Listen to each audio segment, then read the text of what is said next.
From a state level, maybe it makes sense for you to think about making your resident state another state, a lower tax, a more tax-friendly state, splitting your time between two states or moving to this new state entirely. Or if you're very adventurous, then maybe you can think about moving to another country for a period of time. You can always move back to the US, but maybe by moving to that other country, you'll avoid paying state income tax, and also maybe your cost of living might go down significantly. Are you ready for a successful retirement? We're addressing the topics facing today's retirees. Welcome to Retire with Ryan. Now here's your host, Ryan Morrissey.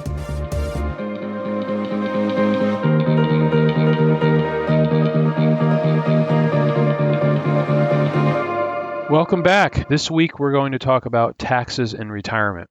I can tell you that many of you have attended my adult education classes, and when I get to this topic, taxes, I can see a lot of people's eyes start to glaze over. So I'll try to simplify this as much as possible. Obviously, taxes can be a very complicated subject, but there's a few highlights that you definitely need to understand. And as someone once said, there's two certainties in life, death and taxes. And unfortunately, taxes are unavoidable.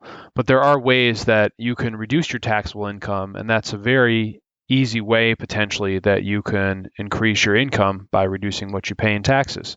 So while you're working, obviously, if you were to pull out your pay stub, you're going to see some of the taxes that you're paying. You're paying federal income tax, state income tax, also payroll tax that you're paying into Social Security and Medicare. There might also be a local tax. The good news is that when you do stop working, you stop paying the payroll tax, the Social Security and Medicare portion, as long as you're completely retired. However, the federal income tax and the state income tax is probably still going to apply to you. And the other taxes that we'll touch on a little bit later are also any taxes you might pay, such as property tax, sales tax, car tax. There's a lot of taxes that we pay as Americans. So let's start first with federal income tax and what the key takeaways are for that. So it depends on your income in retirement, where it's coming from, as far as how the tax is going to be determined. Probably for most of you, you've been saving into your retirement plan through work. So the majority of your income in retirement is going to come from your 401k, your IRA. But you also could have income that's coming from a pension, and also income that's coming from Social Security. Now, you might also have dividend income or interest income. We'll touch on that in a second, but those are really the main sources of income that you'd have. Now, you could also have rental property income. Again, that's another kind of a subset of that, but let's just focus first on your distributions out of your retirement accounts, your Social Security. So distributions out of a retirement account, if those are pre-tax monies, then that's considered taxable income. That's taxed as ordinary income. If you have pension, that is also going to be taxed as ordinary income. We're talking on the federal level. Social Security, it depends on your income, how much of that is included in your taxable income. The amount that's included in your taxable income is dependent upon your filing status, whether you file as an individual or you file a joint return, and your calculation that Social Security requires you to do. I'll put a link in the show notes to how that works. But if you're single and your income is over $34,000, then 85% of your Social Security benefits are going to be taxable income. If you're a married filer, joint filer, and your income's over $44,000, then 85% of your Social Security benefits are going to be taxable. So for most people, majority of your Social Security is going to be taxable income to you. Now, I didn't mention anything about any Roth accounts that you might have. And with Roth accounts, a Roth IRA, a Roth 401k, any distribution that you take from that is a tax-free distribution. So the good news with that is that's not included in your taxable income, provided that you're doing that distribution past the age of 59 and a half and you've had the account open for 5 years.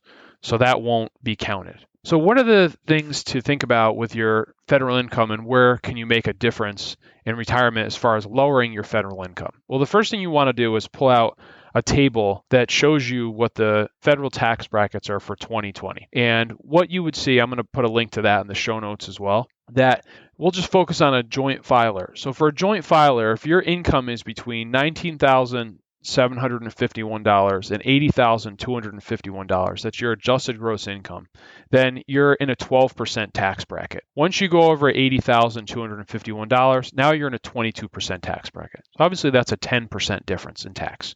So if it's possible, if you can keep your income in that 12% bracket, that's going to be a tremendous tax savings to you in retirement. Now, this might not be possible. You might have to take more out of your retirement accounts than that amount, and that combined with your Social Security is going to push you over that limit. But if you keep an eye on that, there's a possibility that maybe you can keep yourself under that limit and you can minimize the tax that you pay on the income above that. The same applies for a single filer, except the income is roughly half of what it is for a joint filer. So once you go over $40,125, now you're going into the 22% bracket. So if it's possible to stay underneath that, you'll also get that 10% tax savings. And additionally, we talked earlier about any dividend income. Right now with dividend income and long-term capital gains, that's taxed at 15%. The opportunity with that tax rate difference is that if you have taxable money outside of your retirement accounts, you might want to think about how you have that position. So there's a difference right now with how dividends are taxed. Dividends and long-term capital gains are taxed versus interest and short-term capital gains. Dividends and long-term capital gains are taxed for most people at a maximum rate of 15%.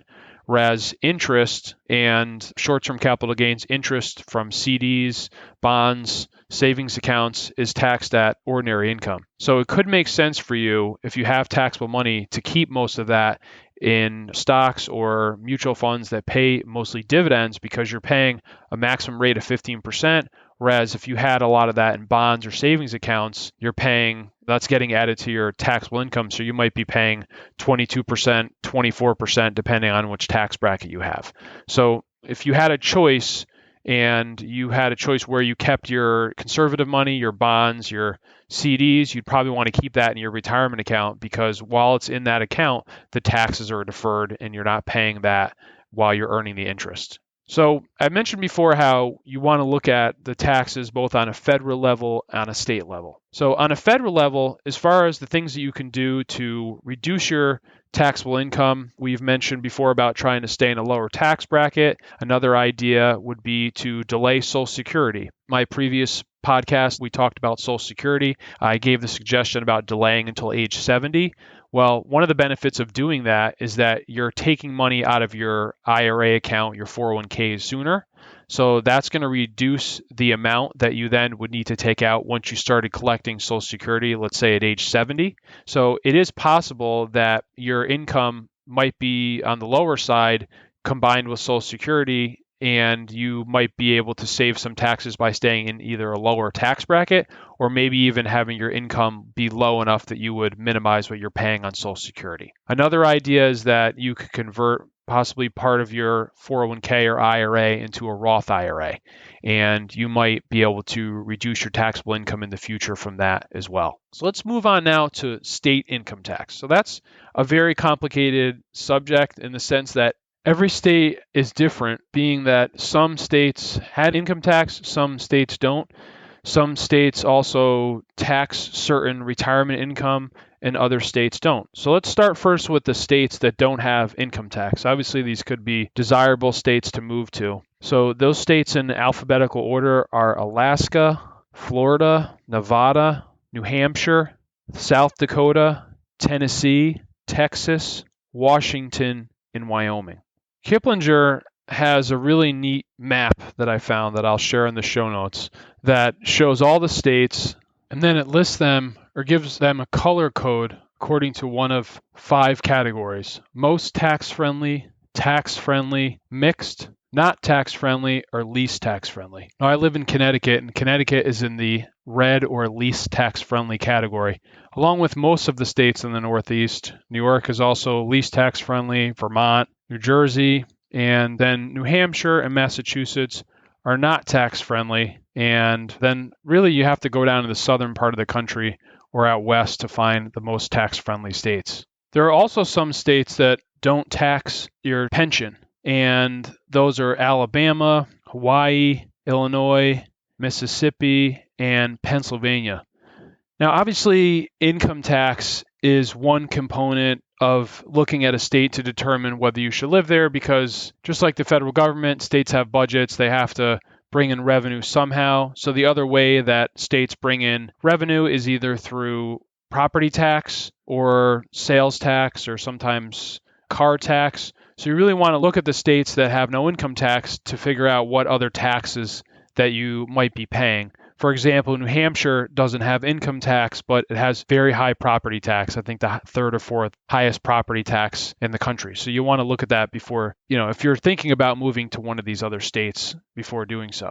Now, there are also a number of states, 38 if you include the District of Columbia, that don't tax Social Security. So we'll just start with the states that do tax Social Security. And they are Colorado, Connecticut, Kansas, Minnesota, Mississippi, Montana, Nebraska, New Mexico, North Dakota, Rhode Island, Utah, Vermont, Washington, and West Virginia. So there are 38 states that you could choose to live in that also could give you a tax break by not taxing your Social Security. So what can you do to help reduce your state income tax? Well, if it makes sense for you, if you're willing to move, if you don't have family or grandchildren where you currently live, then maybe moving to a state that doesn't have any income tax can be a solution to help put more money into your pocket. Obviously, it seems like people are doing that. Some of the most tax-friendly states, or Texas being one of them, is having a major influx of people moving to it. But as I said before, you'd want to investigate what other costs there might be.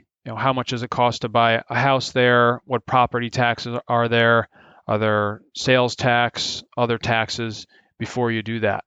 Now, when I say move there meaning that has to be your resident state. So I believe the IRS requires you to live in a state for 6 months and 1 day for that to become your resident state. So if you still want to spend a lot of time where you are now, maybe Connecticut's your primary resident state, you could move to another state or buy another house there, spend 6 months and 1 day, and now you qualify as a resident of that state.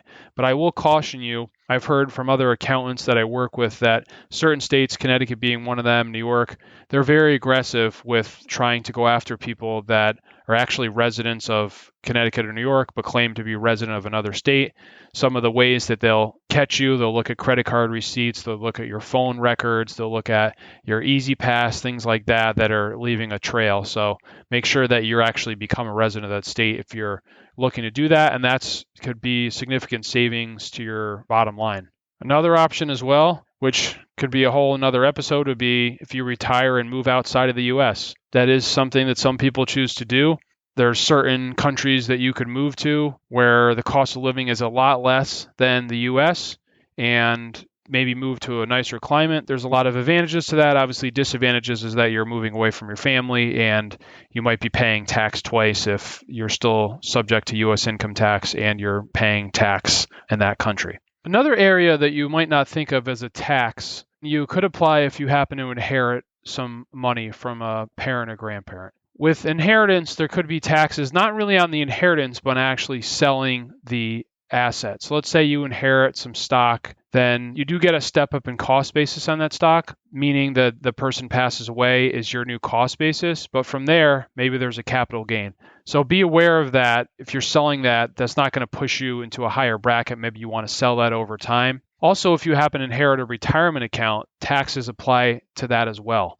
So with retirement accounts now, if you inherit a retirement account from someone other than your spouse this year, you have 10 years until you have to completely empty out that retirement account. So rather than doing that all in one time, maybe this year, you also want to think about spreading that out so that's not pushing you into a higher tax bracket. It all depends on what your income looks like. Another thing to think about is your income in relation to Medicare. So if you're retiring at 65 or later, chances are you'll enroll in Medicare and you'll have to pay a Part B premium, which this year is $144.60.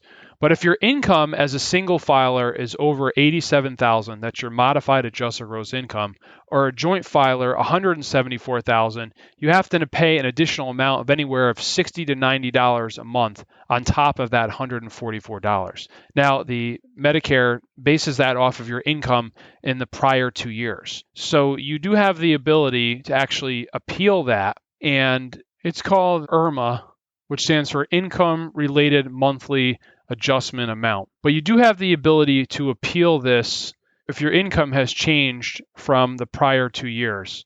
The specific life-changing events that allow you an appeal are marriage, divorce, death of a spouse, work stoppage, work reduction, loss of income-producing property, loss of pension income, and employer settlement payment. So if you don't have something that's on the list, unfortunately, you don't have grounds for appeal. But if you do qualify for one of those reasons for appeal, then you definitely want to fill out the request. And because it is based on your income 2 years prior, let's say you retired and your income was a lot higher while working, then you could qualify for a reduction, and then you would save paying that additional monthly premium. So you do have to keep that in mind, or keep this limits in mind if you're doing, as I mentioned before, a Roth conversion or the sale of an asset or an investment with a large capital gain. You do need to keep in mind that this might push you over the limit, and maybe for 1 year or 2 years you have to pay this adjustment, but it might be worth it in the long run. So I think the key takeaways from this, as far as what you can do to reduce your taxable income, and one of them is keeping an eye just on what your taxable income is and looking to see are the things that you can do to change where the income's coming from to reduce what you're paying on a federal level.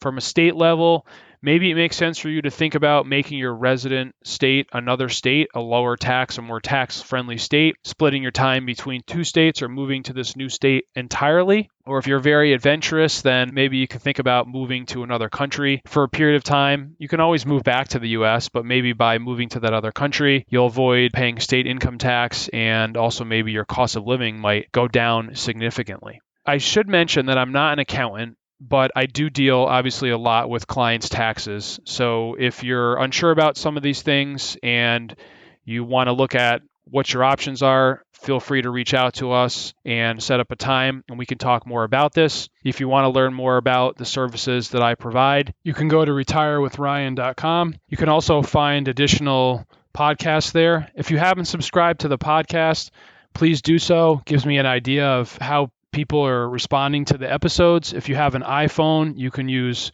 iTunes podcasts. If you have an Android device, you can use Spotify, Pandora, Player FM, Stitcher, TuneIn Radio, Learn Out Loud, Listen Tunes, iHeartRadio, Deezer, Radio Public, radio.com, or Podcast Addict. And if you could give feedback on the podcast and give a rating, that would also be greatly appreciated. Hope that you found this beneficial, and take care. You should consult a financial advisor familiar with your specific circumstances before you make any financial decisions. Nothing in this broadcast constitutes a solicitation for the sale or purchase of any securities. Any mention of rates of return are historical or hypothetical in nature and are not a guarantee of future returns. Ryan Morrissey, CFP, is an investment advisor representative of Morrissey Wealth Management, LLC, a registered investment advisor.